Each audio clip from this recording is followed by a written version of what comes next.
Realmente el mensaje para esta iglesia es fuerte, es potente, lo decíamos el otro día. Se desarrolló en la Edad Media, en la edad del oscurantismo, el oscurantismo de las artes, las letras. En esta iglesia se frenó el desarrollo de mucha ciencia. Se decía que la Tierra era plana, no redonda, que la Tierra era el centro del universo, cuando bastaba un poquito de observación para darse cuenta que la Tierra no era el centro del universo. Sin embargo, los que osaron levantarse diciendo que la Tierra no era el centro del sistema, sino que era el Sol, entonces ahí llegó la hoguera, la persecución, la Inquisición, llegaron todas estas cosas que se desarrollaron en esta iglesia. Pero la semana pasada habíamos quedado en el verso 24 que decía, pero a vosotros, dice, y a los demás que están en Tiatira, ¿a cuántos dice? No tienen esa doctrina, la doctrina de Jezabel, ¿ya? Que es mezcla de paganismo con cristianismo. Y no han conocido lo que ellos llaman las profundidades de Satanás, yo no os impondré otra carga. Entonces, cuando habla de profundidades, cosas profundas, Cristo toma las palabras, ¿ya? Que los apóstatas orgullosamente aplican a sus propias enseñanzas, lo que ellos llaman las profundidades de Satanás, y las aniquila llamándolas profundidades de Satanás. Entonces el Señor les dice a ellos, no os impondré otra carga. Bastaba que fueran fieles a la luz que tenían. Y realmente cuando uno ve la historia, realmente son dignos de todos los halagos que el Señor quiere hacerle, porque sufrieron mucho, sufrieron mucho. Entonces, la luz que ellos tenían, el Señor les dijo que se mantuvieran en esa luz, porque había mucha, como decíamos el otro día, había mucha tradición, mucha oscuridad. Entonces ellos debían mantenerse fieles a la luz que tenían. Entonces el Señor les dice, no os impondré otra carga, pero lo que tenéis, retenedlo hasta que yo venga. Entonces vemos que la esperanza bienaventurada de la pronta venida de Cristo siempre ha sido el sostén de los cristianos en la aflicción. Les invito a ir a Tito, el capítulo 2 y el verso 3. Tito, capítulo 2 y el versículo 13. Nos dice acá el apóstol, aguardando, dice, la esperanza bienaventurada y la manifestación gloriosa de nuestro gran Dios y Salvador Jesucristo. Esa era la esperanza de ellos. Aguardando, dice, la esperanza bienaventurada y la manifestación gloriosa de nuestro gran Dios y Salvador Jesucristo. Realmente, yo el otro día decía, me hubiese gustado haber vivido en esa época, porque esta época es más peligrosa que una época de persecución. ¿Por qué? Porque en una época de persecución, el que era blanco o era negro. Pero en una época como vivimos en la nuestra, una época llena de comodidades, de beneficios, la era de las luces, del desarrollo de la tecnología, de la ciencia, no nos damos cuenta en qué lugar estamos. En cambio, al ser perseguido, o era del bando del enemigo, o era del bando contrario, ya del bando de Cristo. Entonces, realmente el Señor les dejaba esa bendita esperanza. Y dice que los cristianos, la iglesia cristiana primitiva, su saludo era Maranata, ese era el santo y seña, como se podían reconocer, Cristo viene. Y esa debe ser nuestra esperanza en la actualidad. Nosotros no debemos perder de vista esa esperanza. Maranata, Cristo viene. Cristo no dice necesariamente, porque Él le dice a la iglesia, pero lo que tenéis, retenedlo hasta que yo venga. Cristo no dice necesariamente que vendría durante la vida de los miembros de la iglesia literal de Tiatira, ni tampoco durante el periodo histórico de la iglesia que corresponde a Tiatira. Porque realmente nosotros como cristianos, como hijos de Dios, queremos que el Señor venga y queremos que sea ya, no queremos seguir con este sufrimiento, pero el Señor dice, sé paciente, soporta, espera, pero mientras tanto, trabaja, predica, Ese es el desafío que el Señor hace a su iglesia. Dice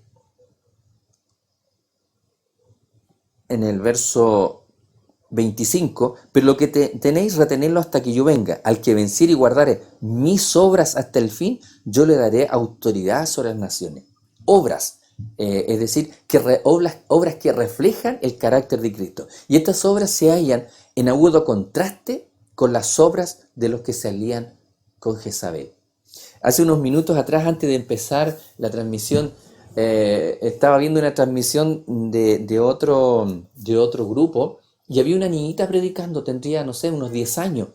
Y ella hablaba de el árbol bueno y el árbol malo, ¿ya? Y ella decía, ¿usted es árbol bueno o es árbol malo?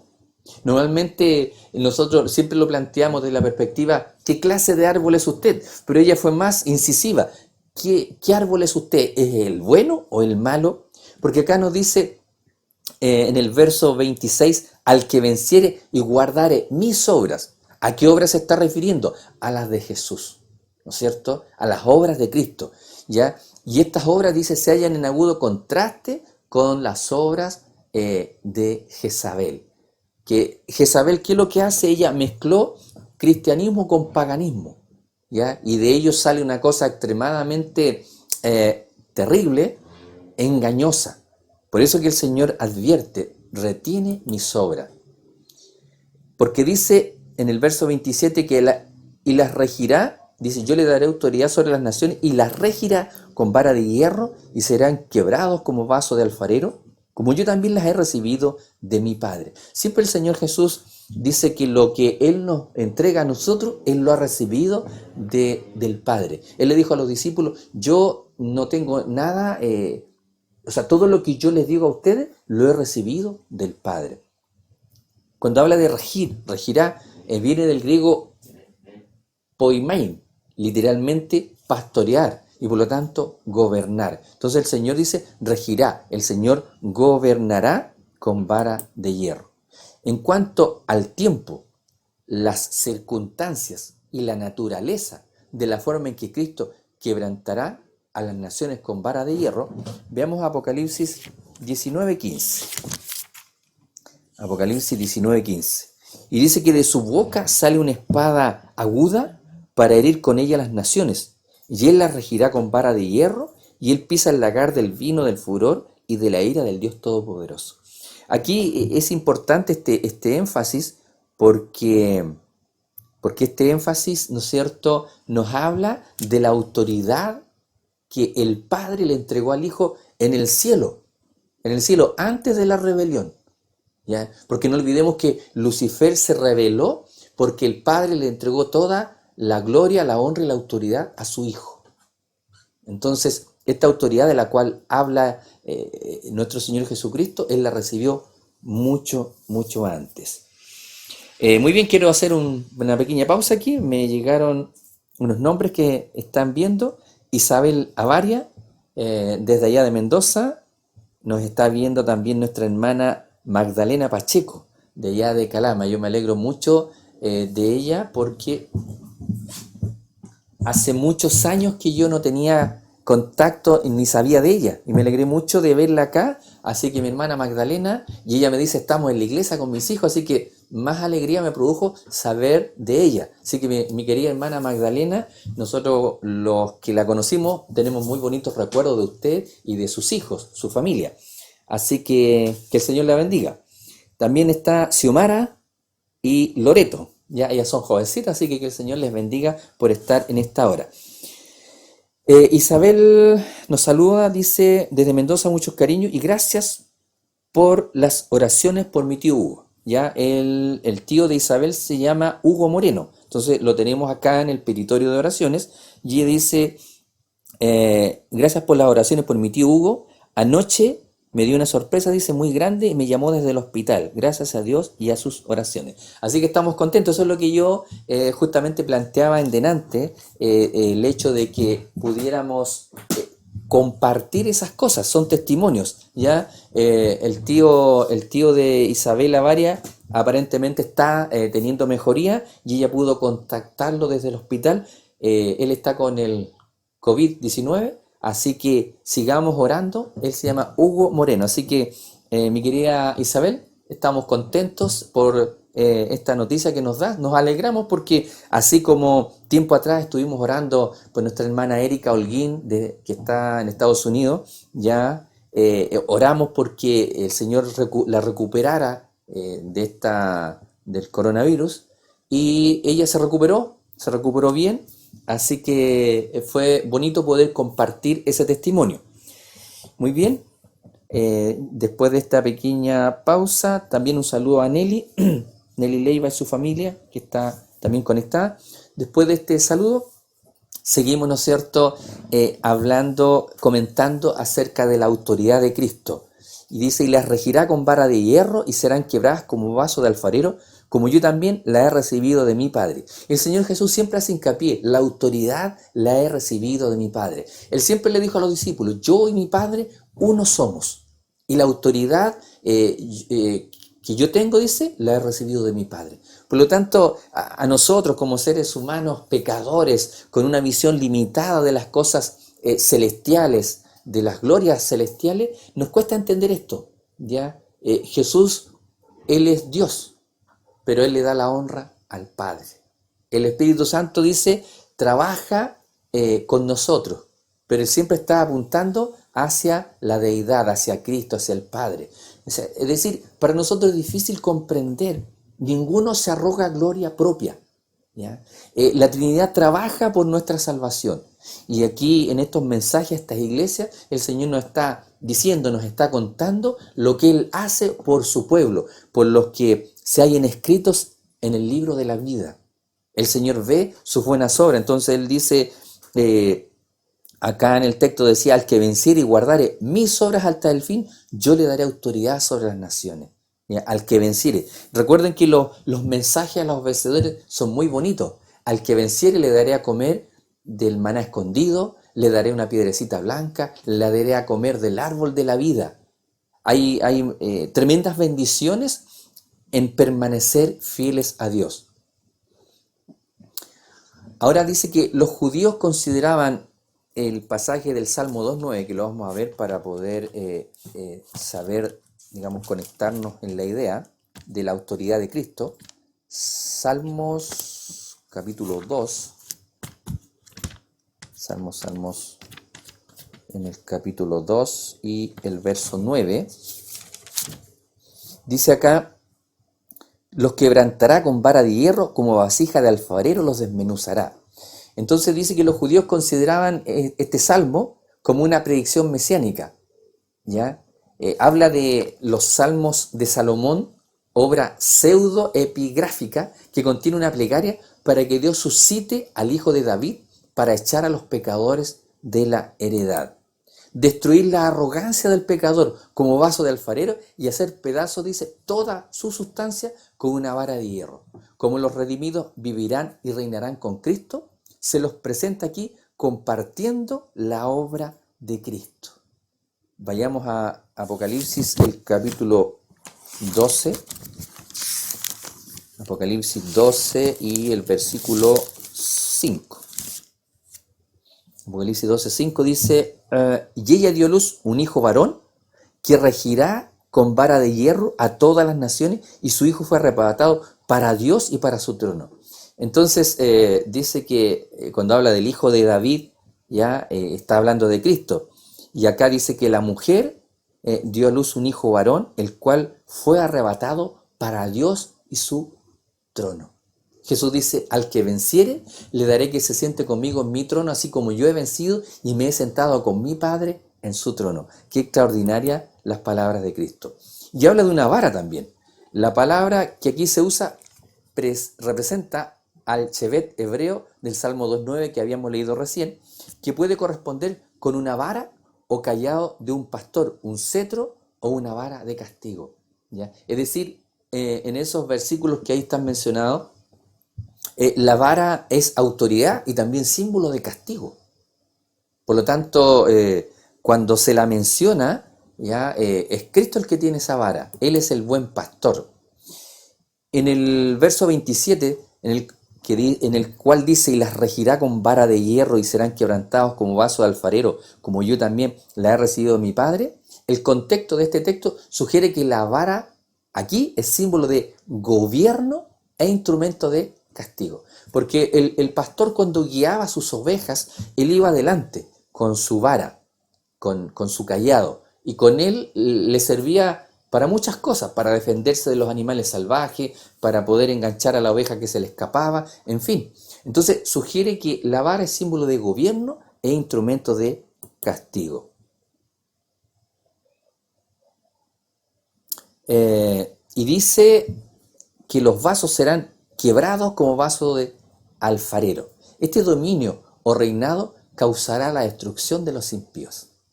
Lamentablemente, esa dice que esta es la parte ingrata de Dios. Es su obra, dice, extraña. La Pluma Inspirada lo define así, como una obra extraña. La obra de destruir a los impíos, dice, es una obra extraña, porque es inherente al carácter de Dios. ¿Qué significa inherente? Que no forma parte de su carácter, el destruir, porque Dios es vida y Él da vida. Pero lamentablemente el pecado genera un problema, y el problema que genera el pecado es que trae crisis, trae separación, trae división, trae sufrimiento. Entonces el Señor tiene que, con esa vara, dice, tiene que terminar con el pecado. Lamentablemente tiene que terminar con el pecado. Muy bien, entonces dice que en el mensaje a esta iglesia, le daré la estrella de la mañana, el que tiene oído oiga lo que el Espíritu dice a las iglesias. Entonces terminamos el mensaje a la iglesia de Tiatira, un mensaje en tiempos turbulentos, en tiempos donde la palabra de Dios casi desaparece.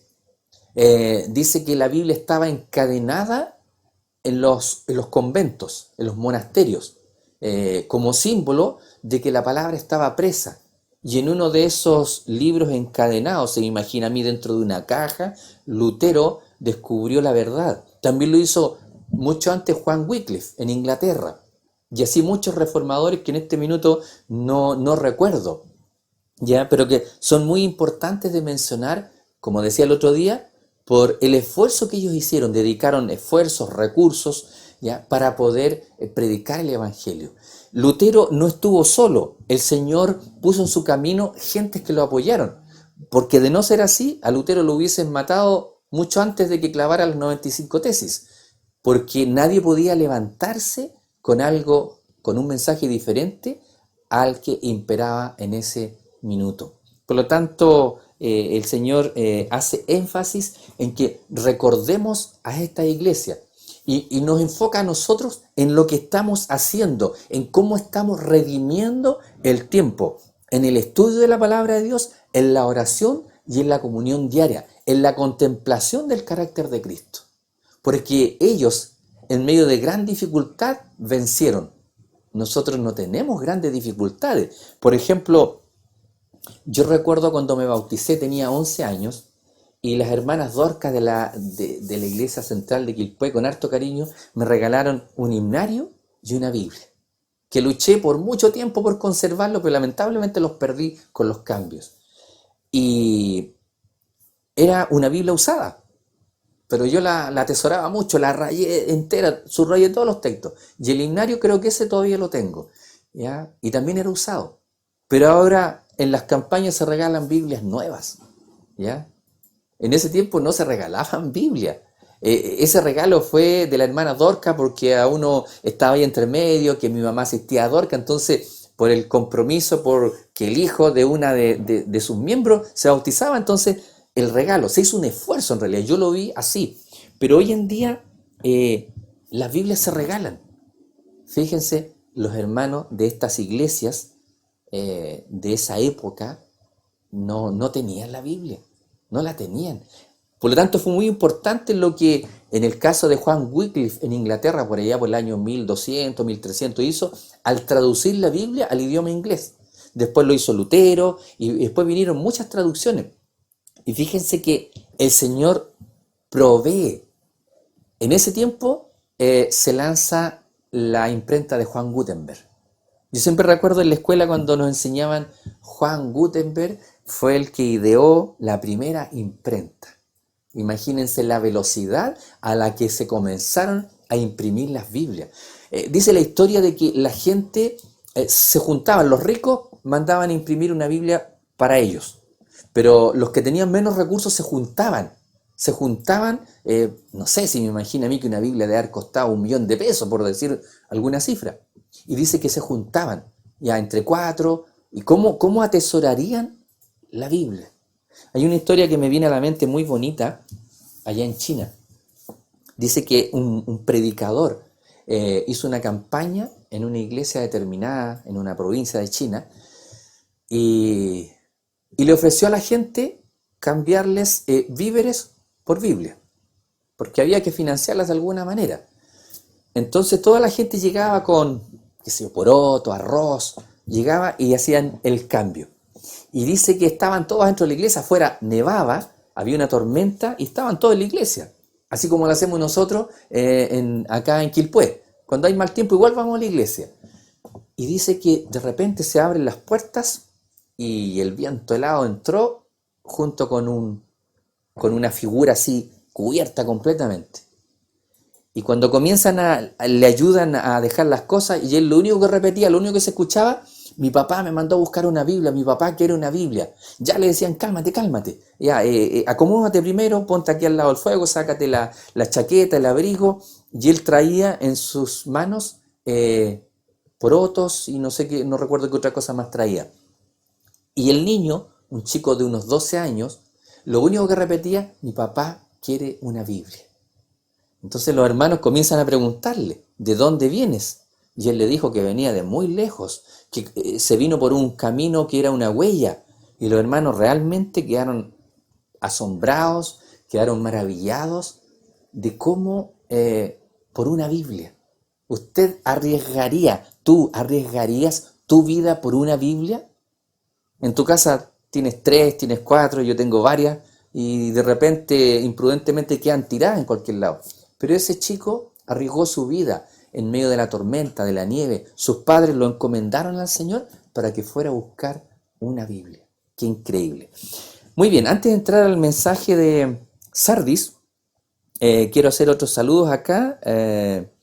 Félix nos está viendo. Saludos. También mi hermana Erika Holguín. Ella digamos, nos coopera con lo que decíamos delante, de que el COVID-19 no tiene cura, pero nuestro Dios, dice ella, nuestro Padre Celestial, nos cuida y protege con sus manos sanadoras. Por eso digo, soy sobreviviente del COVID-19 y gracias a todas las oraciones de mis hermanos,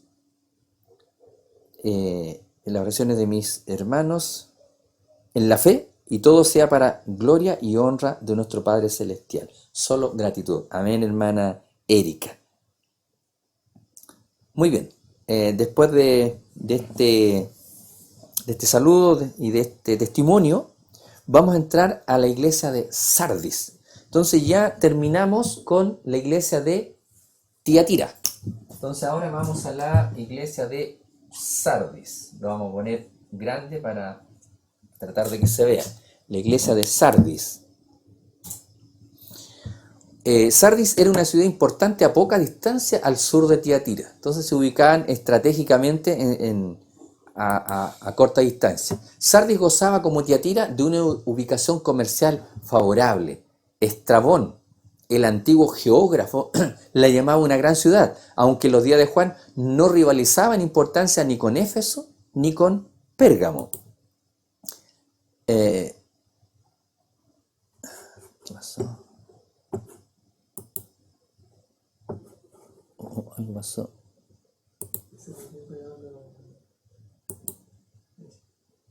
Ya, ahí sí. Entonces decíamos que Sardis gozaba de una ubicación privilegiada. El significado del nombre es incierto. Sin embargo, algunos sugieren canción de gozo o lo que queda o algo nuevo. Entonces nos vamos a quedar con el nombre de canción de gozo. ¿Ya? Sardis, entonces, canción canción de gozo. Hay un himno que dice: con gozo canto al Señor desde que salvo soy. Así que Sardis significa canción de gozo. Entonces dice: escribe al ángel de la iglesia en Sardis, el que tiene los 7 espíritus de Dios y las 7 estrellas, dice esto: yo conozco tus obras, que tienes nombre de que vives y estás muerto. Entonces el Señor siempre dice: yo conozco. Recuerden el texto anterior en que decía que el Señor conoce los corazones. Por ahí, en el verso 23 del capítulo 2 dice: y a sus hijos heriré de muerte, y la iglesia sabrán que yo soy el que escudriña la mente y el corazón. Entonces dice acá, las 7 estrellas, yo conozco tus obras, que tienes nombre de que vive, dice, y estás muerto. Entonces, esta figura, como las que dan comienzo a los mensajes a cada una de las otras iglesias, deriva de la descripción de Cristo glorificado en el capítulo 1 y el verso 16 y 20. Lo vamos a recordar. Vamos a recordar el capítulo 1, versos 16 y 20. Y dice acá: tenía en su diestra 7 estrellas, de su boca salía una espada aguda de 2 filos, y su rostro era como el sol cuando resplandece en su fuerza.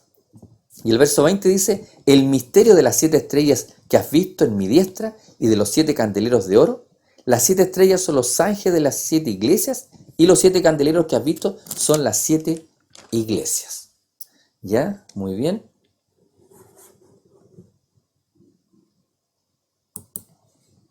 Entonces dice: yo conozco tus obras, que tienes nombre de que vives y estás muerto. ¿Ya? El nombre implica reputación, y esta iglesia se caracterizó por la hipocresía, no era lo que pretendía ser. Entonces aquí me puedo detener un segundo en esto. Dice: tienes nombre de que vives y estás muerto. Jesús, ¿no es cierto?, dijo: sepulcros blanqueados, generación de víboras, ustedes que limpian el vaso por fuera, pero por dentro, dice, están sucios. En fin, el Señor sabe y conoce el corazón. Nosotros no podemos engañar a Dios. El Señor nos conoce individualmente, ¿ya?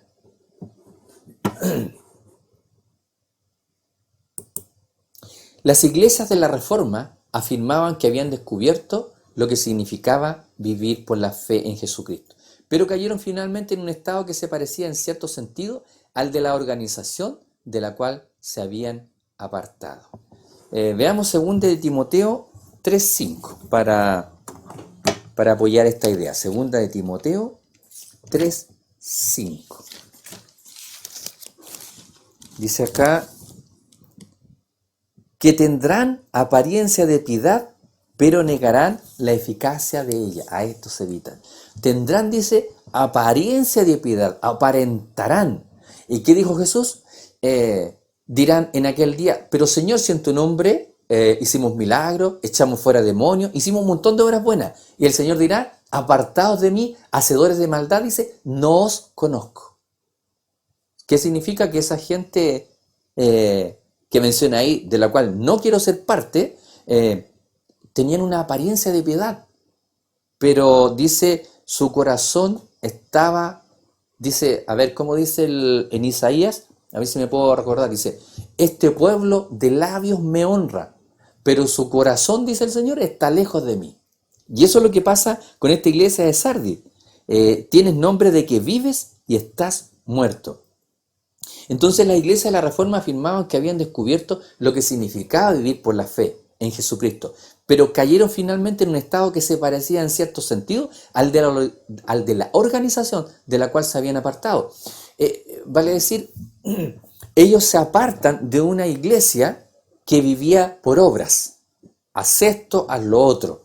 Había que pagar mandas, penitencias. Entonces ellos descubren en la Sagrada Escritura que Pablo dice: el justo por la fe vivirá.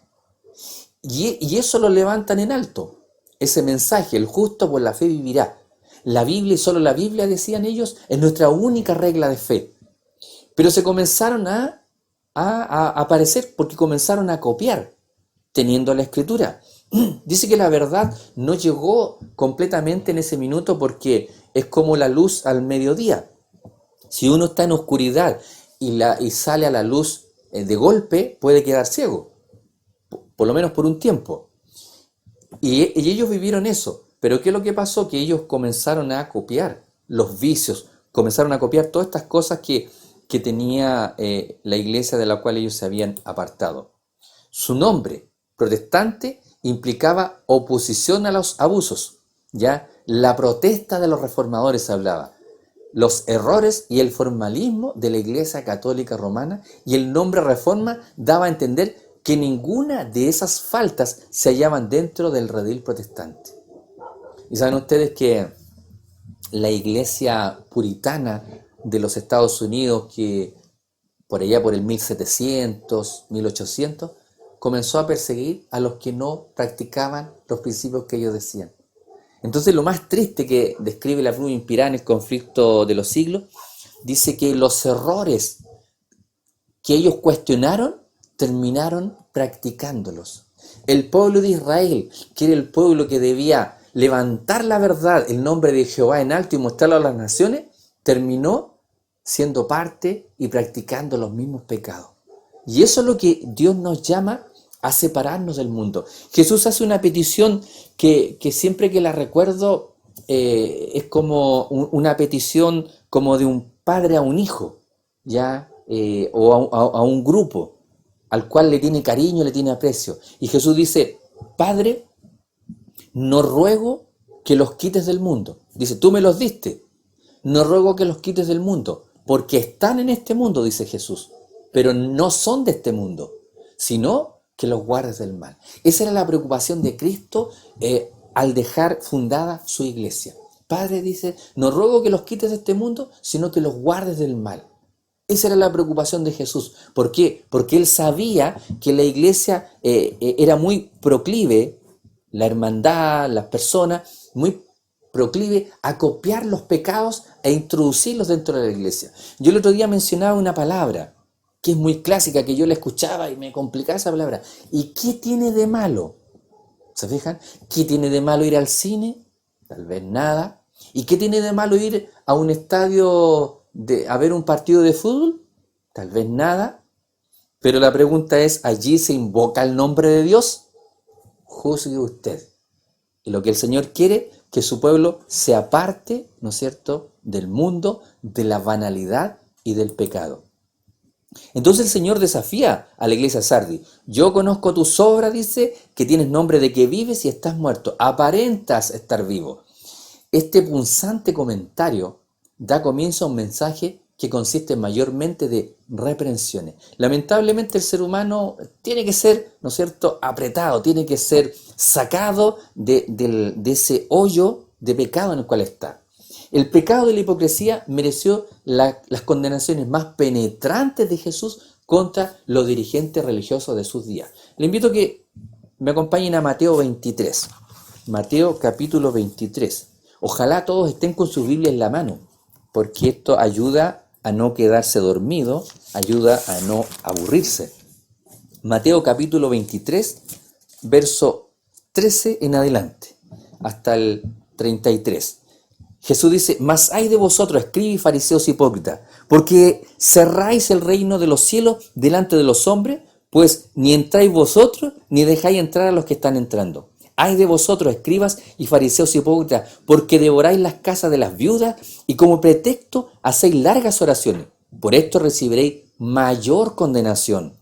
Ay de vosotros, escribas y fariseos hipócritas, porque recorréis mar y tierra para hacer un prosélito, y una vez hecho, le hacéis 2 veces más hijo del infierno que vosotros. Ay de vosotros, guías ciegos, que decís, si alguno jura por el templo, no es nada, pero si alguno jura por el oro del templo es deudor. Insensatos y ciegos, porque ¿cuál es mayor, el oro o el templo que santifica al oro?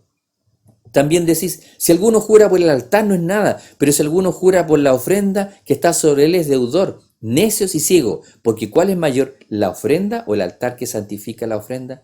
Y sigue diciendo muchas cosas que atacan a la hipocresía.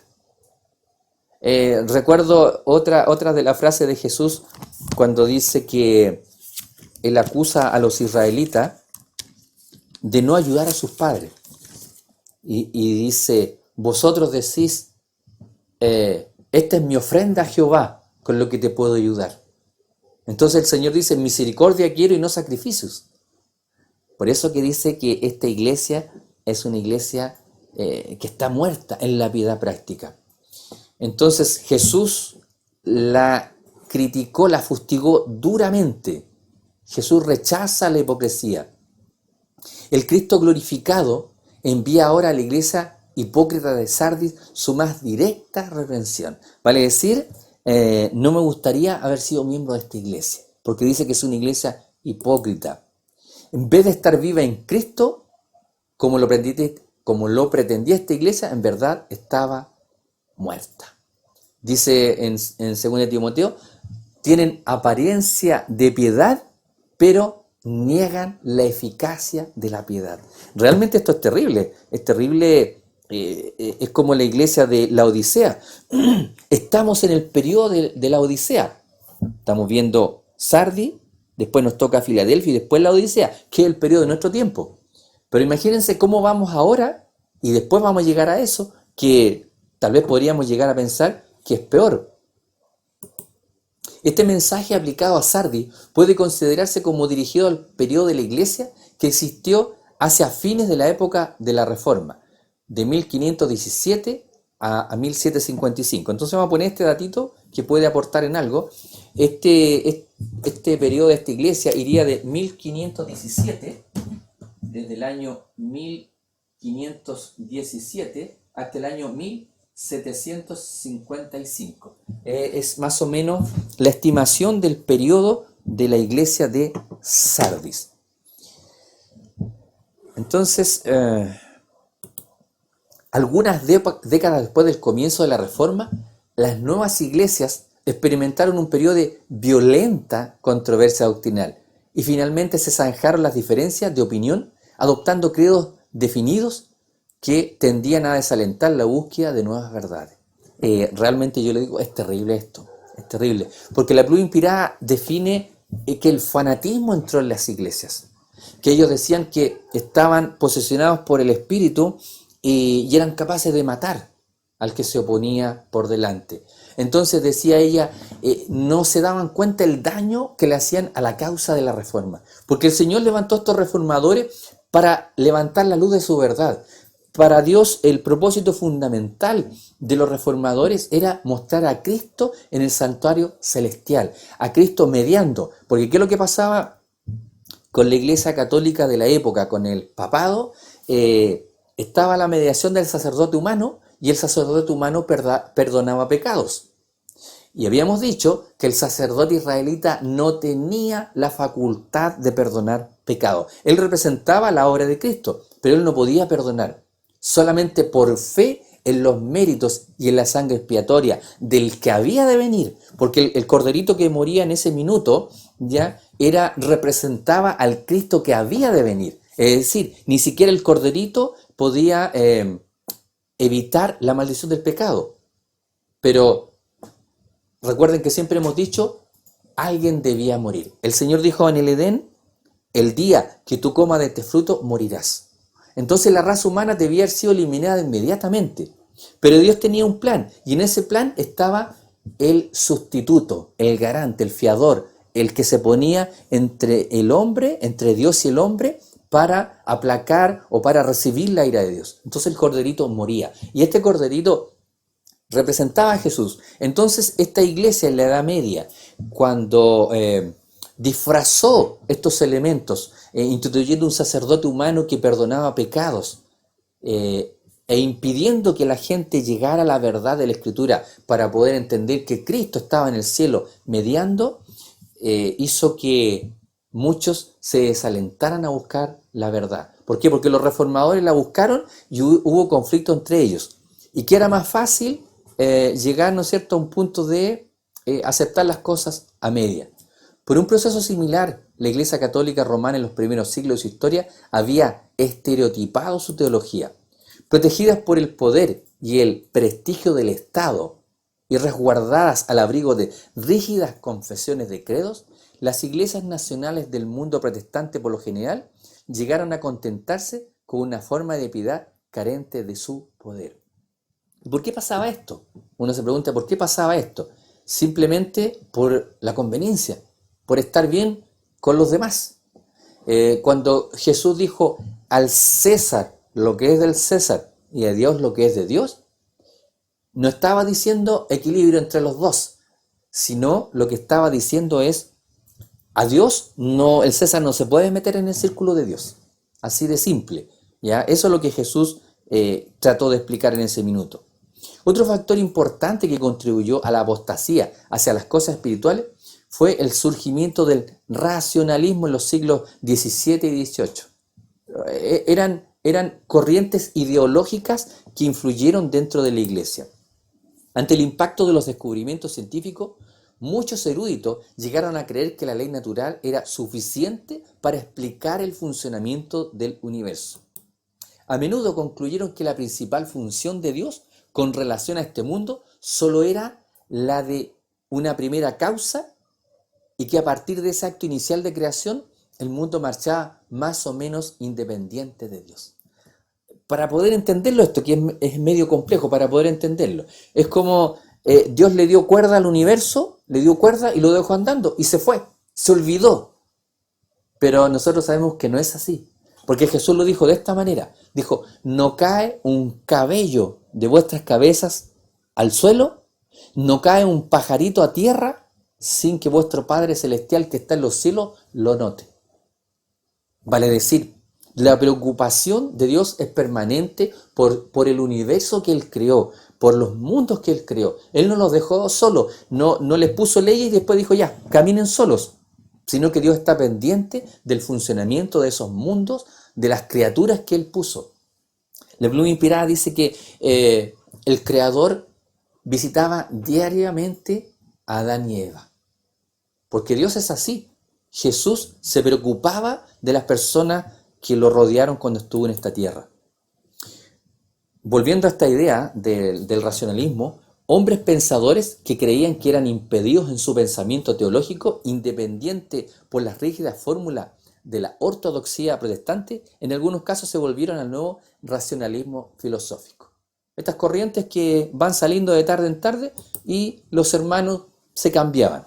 Aunque el racionalismo produjo un elevado idealismo y suscitó reflexiones dignas de alabanza en la ciencia política y el humanitarismo, cuando sus postulados fueron aplicados a la religión, influían mucho para fomentar la frialdad espiritual que caracterizó al protestantismo en los siglos que siguieron a la Reforma. Es decir, realmente se fueron alejando de Dios por seguir ideas mundanas. Entonces dice acá, volviendo a leer en el capítulo 3, verso 1 en adelante, dice, escribe al ángel de la iglesia en Sardis, el que tiene los 7 espíritus de Dios y las 7 estrellas, dice esto, yo conozco tus obras, que tienes nombre de que vives y estás muerto. Sé vigilante y afirma las otras cosas, dice, que están para morir, porque no he hallado tus obras perfectas delante de Dios. El Señor siempre nos hace un desafío y se lo dijo a Abraham, anda delante de mí y sé perfecto. Sé vigilante y afirma las cosas que están para morir. O sea, y afirma las otras cosas que están para morir. En el protestantismo en decadencia, aún había ciertas características dignas de ser conservadas, aunque representara un esfuerzo. No todo se había perdido.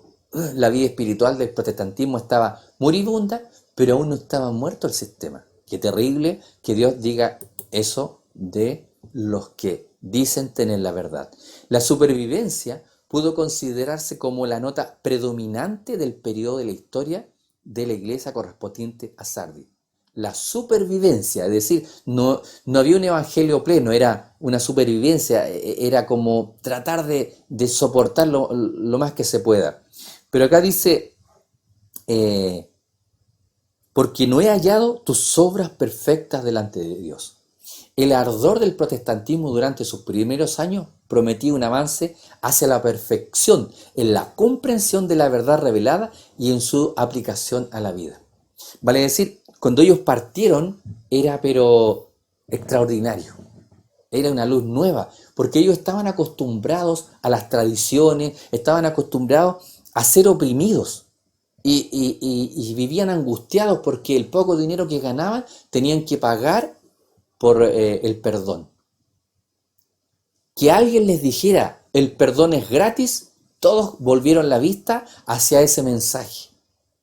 Entonces, ¿qué pasó? Que la gente empezó a salirse de la iglesia de la época, de la iglesia clásica, ¿ya? Y se pensó que esto iba a mover a una iglesia protestante nueva, buscando la verdad de forma potente. Pero con el transcurso de los años, el celo y la piedad decayeron y la iglesia se cansó del esfuerzo por alcanzar la meta que se había propuesto. ¿Y qué decía en el mensaje a la otra iglesia? Tengo contra ti que has dejado tu primer amor. ¿Y a cuántos de nosotros no nos ha pasado eso de dejar el primer amor? Cuando llegamos a la iglesia venimos pero con todas las ganas, con todo el ánimo. Y de repente comenzamos a mirar para el lado y nos damos cuenta que los otros están calmaditos, están relajados y nos damos cuenta, bueno, este es el ritmo entonces, este es el ritmo de iglesia, ¿ya? Y dice que estas iglesias se cansaron del esfuerzo por alcanzar la meta, dejaron las buenas obras, dejaron el primer amor. Dice acá, has recibido. La flexión del verbo griego no solo indica que la iglesia de Sardis había recibido la verdad, sino especifica que aún la tenía, la verdad. No se había perdido todo. Para Dios es de suma importancia la verdad, su verdad, ¿ya? Que nosotros mantengamos en alto la verdad de Dios. ¿De quién es Dios? ¿Qué es lo que Dios hace? Es triste ver a las iglesias protestantes guardando el domingo, cuando la Biblia no dice eso, creyendo en la inmortalidad del alma, cuando la Escritura no dice eso. Pero sí, la Iglesia Católica cree en eso. Entonces eso es lo triste y por eso se le dice a la iglesia de Sardis, tienes nombre de que vive y estás muerto.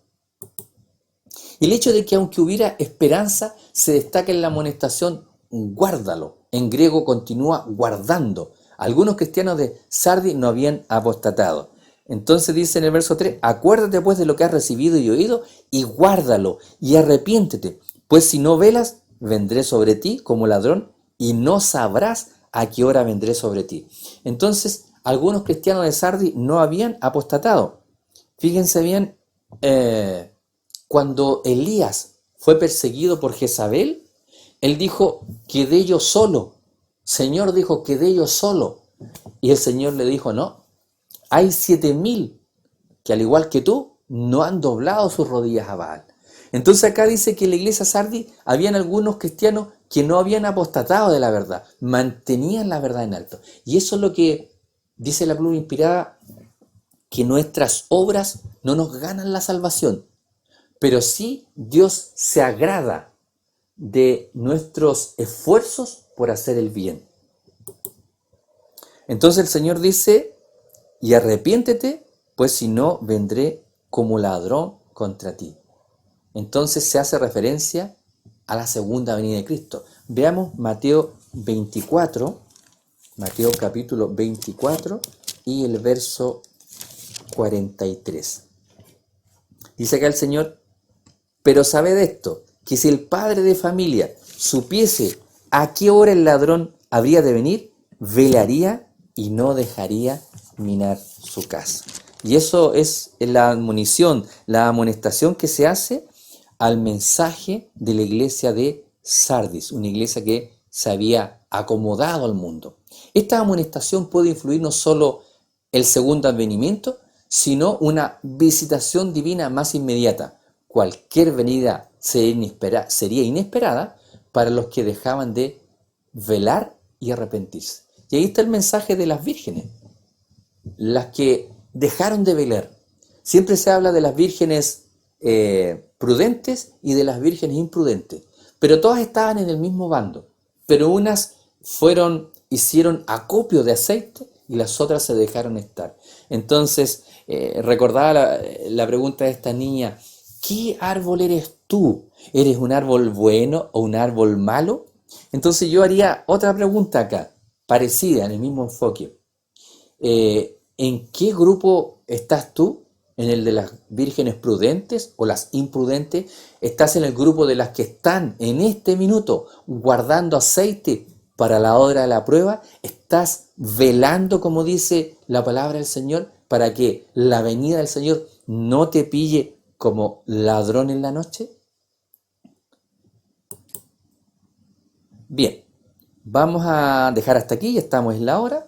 Eh, Que el Señor nos ayude para que reflexionemos en estos mensajes, para que pensemos cada día cómo estoy viviendo mi vida. ¿La estoy viviendo de acuerdo a lo que Dios quiere o el mundo es el que está marcando los tiempos? La iglesia de Sardis fue cuestionada diciendo, tienes nombre de que vives y estás muerto. Yo no quisiera tener ese nombre. No quisiera ser parte de una iglesia fingida. Me gustaría ser de una iglesia genuina, formar parte de un pueblo real, veraz, porque el Señor conoce los corazones. Dice el texto, dice, Dios no puede ser burlado, porque lo que el hombre sembrare, eso también segará. Y realmente esto debe llamar no al miedo ni al pánico, sino a la reflexión del corazón. Señor, ayúdame, soy pecador, me parezco mucho a la iglesia de Sardis, aparento piedad, pero estoy negando la eficacia de la piedad. Ayúdame. Oremos cada día para que el Señor nos ayude como iglesia, para que el Señor pueda tocar los corazones de otros a través no tan solo del testimonio de la palabra, sino de nuestro testimonio personal. Antes de orar, acá Nelly me dice, pido oración por Amparo y Sandra Vera, quien está hospitalizada con un problema al pulmón. Entonces vamos a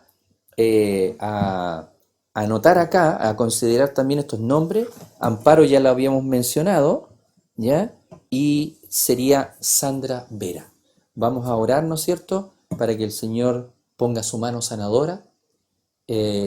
Estamos viviendo tiempos difíciles, estamos viviendo tiempos críticos, en donde tenemos que aumentar en la oración, en donde tenemos que buscar a Dios en todo momento, en todo tiempo, y compartir estos mensajes. Yo podría decirle, si este mensaje te gustó, compártelo, pero hay cosas de la Biblia que pueden no gustarme. Yo creo que a los fariseos no les gustó que el Señor les dijera hipócritas y generación de víbora, pero el Señor tenía que decírselos para que reaccionaran. Si no reaccionaron, si fueron como Jezabel, que permaneció en sus obras malas, entonces dice el Señor, nos destruirá con su vara. Que el Señor nos ayude en su misericordia para crecer en la gracia y levantar la verdad ahora más que nunca ante el mundo. Oremos. Padre nuestro que estás en los cielos, gracias le damos por su misericordia, por su bondad. Rogamos, Señor, que lo que hemos estudiado de este mensaje de la iglesia de Sardis toque nuestros corazones, nos ayude a reaccionar y reflexionar de cómo estamos viviendo el cristianismo. Si lo estamos viviendo acomodado con el mundo, como lo hacía Jezabel, ¿ya?, que mezcló el cristianismo con el paganismo, o simplemente estamos como lo que pidió Jesús en la oración. Padre, apártalos del mal. Y eso es lo que queremos, Señor, apartarnos del mal, pero predicando el Evangelio. La labor de estar en el mundo es para predicar, no para mezclarnos con el pecado del mundo. Ayúdenos en su misericordia, Señor. Somos seres humanos, desvalidos, pecadores y necesitados de su gracia infinita, de su poder infinito. Rogamos que derrame el Espíritu Santo en cada uno de los que en esta tarde, Señor, se han conectado para estudiar su santa palabra. Y que al compartir, Señor, esta transmisión a otras personas, a nuestras amistades y familiares, el Espíritu Santo pueda tocar esos corazones para que puedan escuchar este mensaje y reflexionar sobre qué harán con sus vidas en la eternidad.